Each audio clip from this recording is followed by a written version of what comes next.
MrBeast is a marketing genius, and I broke down every single thing that they are doing for Feastable to increase revenue per customers, to engage more with email marketing and SMS, and how to actually increase the average revenue per customer anytime that they are visiting their website and they are buying something from him. There are some parts that you will be able to apply right away into your business, and others that are more aspirational, such as having one of the largest YouTube channels, right?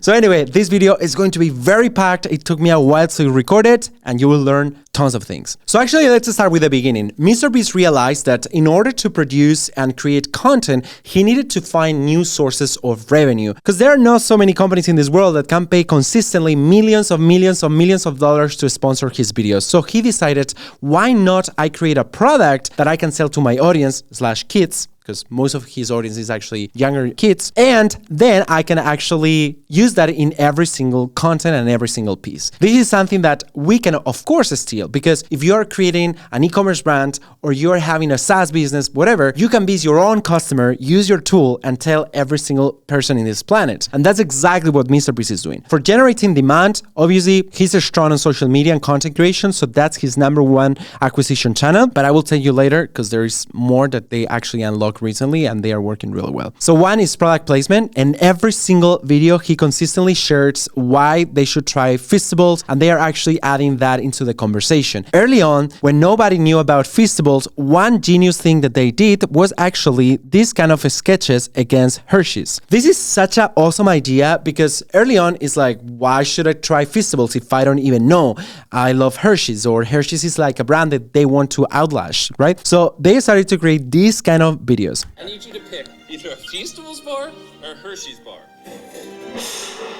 One needs to go in the trash.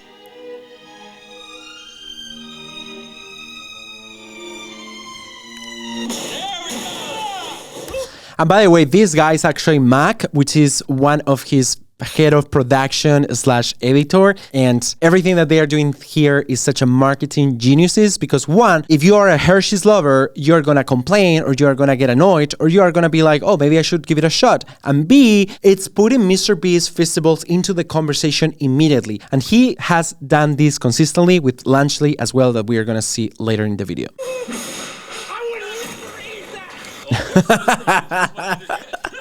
That's right. Now you have. Let's get back to the Fig Jam. Step 2, he's building his audience off platform. Even if he has millions and hundreds of millions of followers, the #1 thing that they do when you join Feastables is actually put your email. That's the #1 thing. And second, he's actually asking for your phone number. Isn't crazy that the guy with the biggest and largest social media, it's actually building the audience of platform? It's not that crazy. It makes sense, because now anytime that he wants to send promotions or updates, he doesn't need to longer depend on Instagram or Twitter or whatever algorithm. He can massively send millions of emails to their audience at the same time at a lower cost. So he doesn't have to run ads, and he doesn't have to send massive messages on Instagram, which, by the way, they ban you if you do that. Now let's talk about his omni-channel strategy. One thing that is super exciting is that whether you give your phone number or your email, they send you messages in both channels. It doesn't matter to them. The more touch points, the better. They consistently send at least 1 email per week, if not more, and you will see that there are different angles that they try to target. So the first one is obviously welcome to the crew, which is this kind of like design where MrBeast, new look, new flavor, etc. And then all their CTAs are actually going to the same thing. Sign up, buy a product, which makes sense. But in every footer, they are putting also a lot of effort into SMS, because obviously email marketing is great because you can hit the inbox, but SMS, it's like a less used channel. So if you're able to inbox placement, let's say, into your SMS, it's much more direct. But at the end of the day, trying to use both channels, it's actually a really genius idea, because why not? You increase the touch points, you increase the times that the user will remember you. And then every single email is actually trying to target different things, or they are releasing new flavors, or they are doing this and that. But they also utilize this to actually promo other kinds of ventures from MrBeast. When they released the Beast games, which by the way, I love the show, really great job there, they started to promoting that via SMS. So they send you a link like, hey, Beast games is out, you should go and sign up now for Prime Video. You will see that SMS, it's like one line, that's it, and then a link so they can track exactly if you're opening it up or you're not doing anything. And then as for the emails, which I love their design, but here is my first kind of like advice, not only for MrBeast, but also for you. Start sending text plain emails. I know that they're not gonna look as cool and exciting and energizing as they look, but that's a really easy hack to make sure that you hit the primary inbox consistently. And maybe you don't want to do this all the time. Maybe the 5 or 2, 3 first emails that you send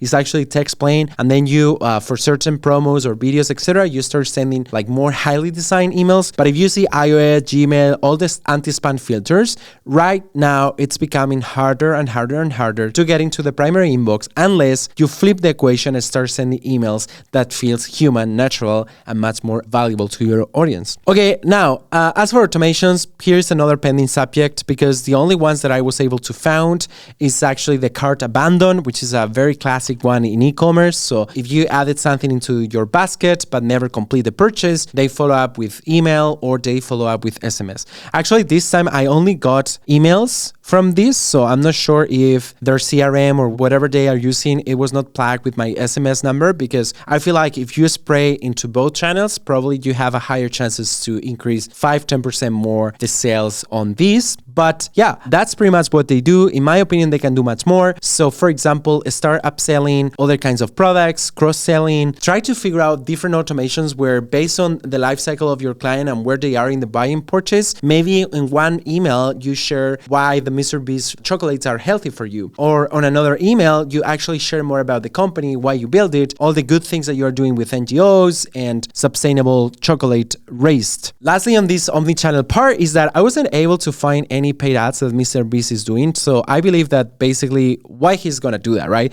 Like he has this massive content engine that is plugging people to Feastable. So they don't actually need to spend tons of money on ads, whatever. But I'm very curious if they're actually paying, influencers or any other people to actually promote, or they're just like, just using MrBeast, which is probably good enough for them. Step 5 is expanding the revenue. So there are two things here, one that you can do and one that honestly is very hard. One is selling on Amazon, and the second one is obviously closing deals with local retailers. They close with more than 6 retailers across the US and many parts of the world. The Amazon part though is super interesting, and they have a big opportunity area here, because when I was looking up for chocolate bars, so for example, peanut butter chocolate, Feastable was not the number one here at all. So they only rely on audience that actually knows his product. But I believe that if they're starting working more on their SEO on Amazon, they will have better chances.